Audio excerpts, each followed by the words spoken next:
The start of the brand new NBA season has been marked by some noticeable surprises. There's the Houston Rockets, who are known for their defensive identity and who came into the season without a real starting point guard, yet they currently own the NBA's best offensive rating. Meanwhile, the Miami Heat, who ranked in the bottom of the NBA in terms of pace for the good part of the last 10 years, are suddenly playing with the fastest pace in the entire league. But amidst all those changes, one thing has remained constant, and that is the fact that the OKC Thunder are still looking like they're better than everybody else, and also by a massive degree. Currently, the defending champs own the league best 12-1 win-loss record while also recording a plus 14 net rating, which is also the best mark in the entire league. Crazy thing is, after the Thunder defeated opponents last season via a massive 12.87 point differential, which was the largest ever in NBA history, so far this season, OKC's produced an even bigger 13.5 average point differential in their wins. Basically, the Thunder are putting up a point differential that's equivalent to that of a 69-win team, coming fresh off a season when they just won 68 regular season games. Well, sure, this might not come across as a surprise for many, as OKC actually returned 95% of the regular season minutes and 99% of the playoff minutes from their championship-winning roster. And sure, during the annual NBA GM survey, 80% of the league's top brass picked OKC to repeat as NBA champs in 2026. So probably, the Thunder being even better right now might not necessarily be news. That is until you slowly start to realize that we're actually living through an era of unprecedented parity in the NBA, where no champion has won back-to-back since the 2018 Golden State Warriors. Then you also have to look at the broader context of this league, in which regression tends to be a rule, as out of the 26 previous teams to win at least 64 games in a season, only one team, the 2015 Warriors, came back and won more games the following year. Considering all of those, it then finally starts to hit you that maybe the fact that this current OKC team is still looking like the league's best team by a mile fresh off winning an NBA title is actually supposed to be surprising after all, and yet there's virtually very little talk around the NBA about it. So in this video, let's talk about what the OKC Thunder are currently doing and how they're actually able to stay this dominant fresh off winning an NBA championship. Let's get to it.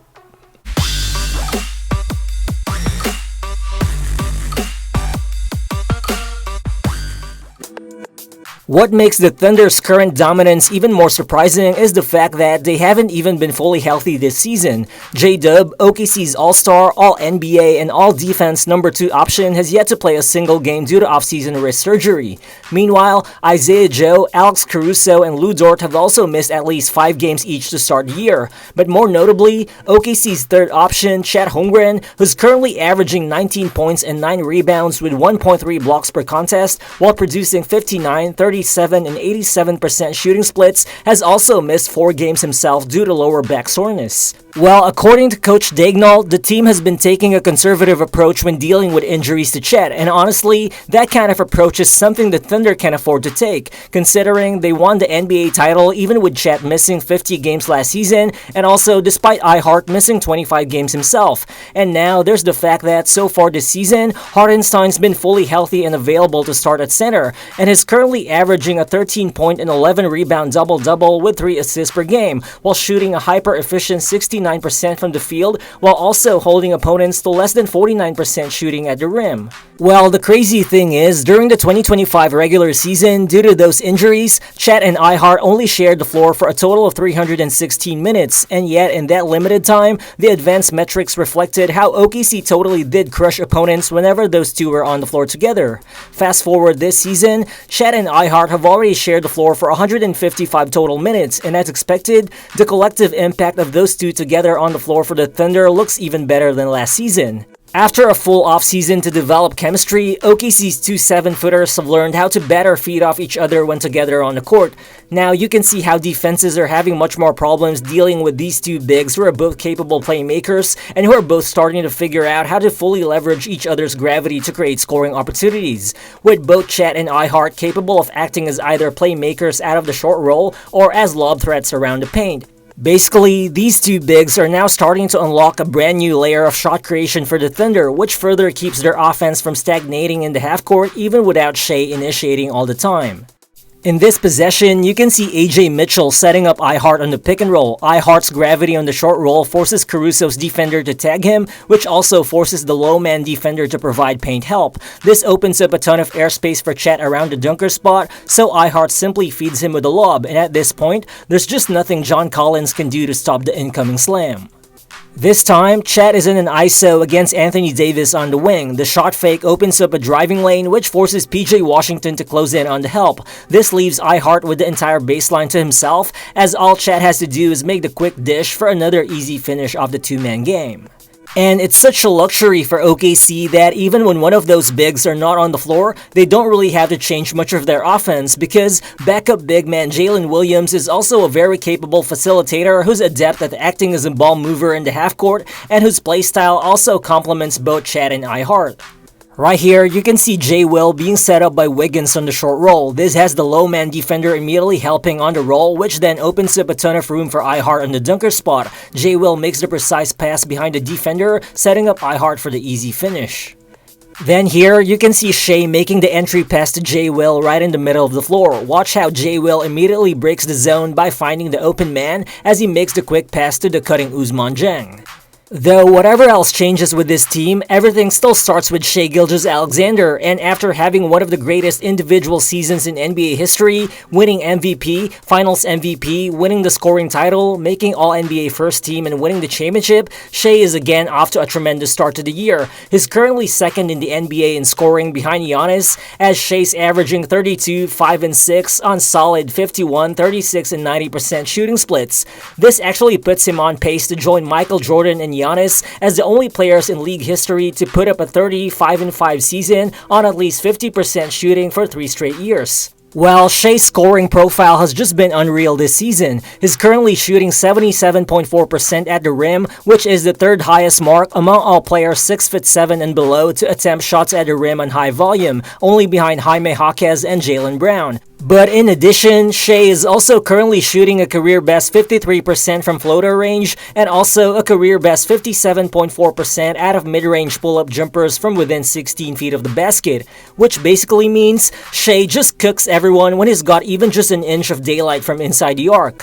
Well, obviously, it all starts with Shai still being the NBA's biggest source of dribble penetration. He's averaging an NBA best 19.6 drives per game while acting as the engine of a Thunder offense, which is the 4th best in the NBA, despite the team only currently ranking 23rd in three-point percentage. Shai also remains one of the league's most devastating late-game options. He leads the NBA with a total of 56 points scored in the clutch this season, but more importantly, Shai has still maintained superb efficiency despite being one of the league's highest volume scorers. He's joining Giannis, Wembanyama, Donovan Mitchell, Steph Curry, Jaylen Brown, and Devin Booker as the only players this season to record a true shooting percentage above 60% while using more than 30% of their team's offensive possessions. Although, what stands out is that Shai has actually posted the lowest turnover percentage among those 7 players, with his 6.3 turnover rate being 4.3 percentage points lower than the second least turnover-prone number 1 option in Giannis. Overall, Shai has just been a model of consistency. He's scored 20 or more points in 85 consecutive games dating back to last season,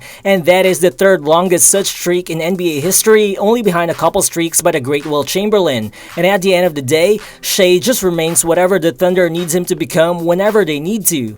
But Shai's definitely not the only one doing work for this team. Arguably, the even bigger part of OKC's championship equation, their defense is still the best in the NBA right now. This season, the Thunder have allowed opponents to score just 105.5 points per 100 non-garbage time possessions. That is 4.2 percentage points better than what the second-place Denver Nuggets have allowed so far. And for context, the gap between OKC and Denver is basically equal to the gap between Denver and Golden State, who is in 9th place in terms of defensive efficiency. All in all, OKC just continues to put up a defensive masterclass across the league. They lead the NBA in steals per game, they're ranked 5th in deflections per game, 8th in blocks per game, 2nd in charges drawn per game, and 1st in shots contested per game. Veterans Dort and Alex Caruso have continued to torment ball handlers with their athletic and physical brand of lockdown defense, while third-year guard Cason Wallace has been making a compelling case to join them as elite perimeter pests. Wallace currently leads the NBA in steals per game while also ranking 3rd in deflections per game, all while being an agent of chaos for OKC, constantly deploying his quick hands and impeccable timing to cause disruption whenever he's on the floor. And whenever OKC's missing a starter, Coach Daignault has the luxury of turning to his bench that's loaded with versatile rotation players who are always ready to step up. OKC can just start either Aaron Wiggins or Cason Wallace while increasing their usual minutes. Both guys are emerging shot creators, and both are above average floor spacers. Wallace is currently shooting 38% on 5 3-point attempts per game, while Wiggins is shooting 41% from deep on an even higher volume of 6 attempts per game. Then there's the fact that after just playing a total of 681 minutes last season, second-year guy AJ Mitchell is now OKC's 3rd leading scorer, averaging 17 points together with 4 rebounds and 4 assists in just 28 minutes per game, which has got AJ looking like a legitimate 6th Man of the Year candidate. Even in those instances when someone on the floor can't make a shot, the Thunder can just plug Isaiah Joe in, who after missing 5 games to start the year is currently shooting 41% from deep on more than 8 attempts per game.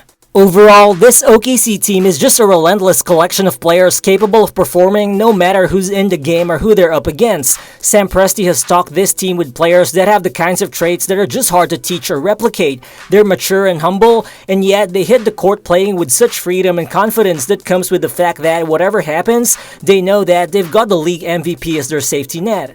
Well, sure, the Denver Nuggets got better and we haven't seen the Thunder play them yet. And there's the fact that OKC also needed 2 extra periods to defeat Kevin Durant and the Rockets. But then again, as Shai stated, this OKC team has already had a year to play together, to learn each other both on and off the court, and he feels like they've actually had a head start this season after winning the NBA title.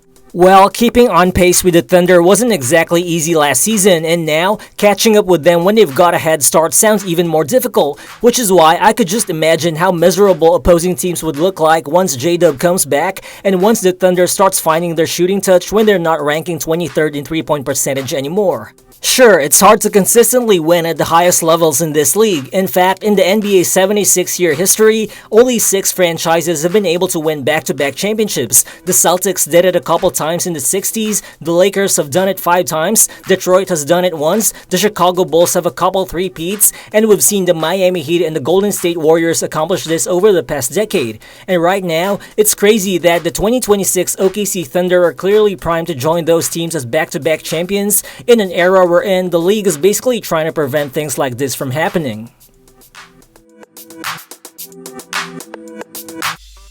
But is there really any team that could stop OKC from winning back-to-back this season? Feel free to drop your thoughts in the comment section below, and again, if you're new to the channel, please consider subscribing as well. Again, this has been Real Balls, and I'll see you on the next one. Peace.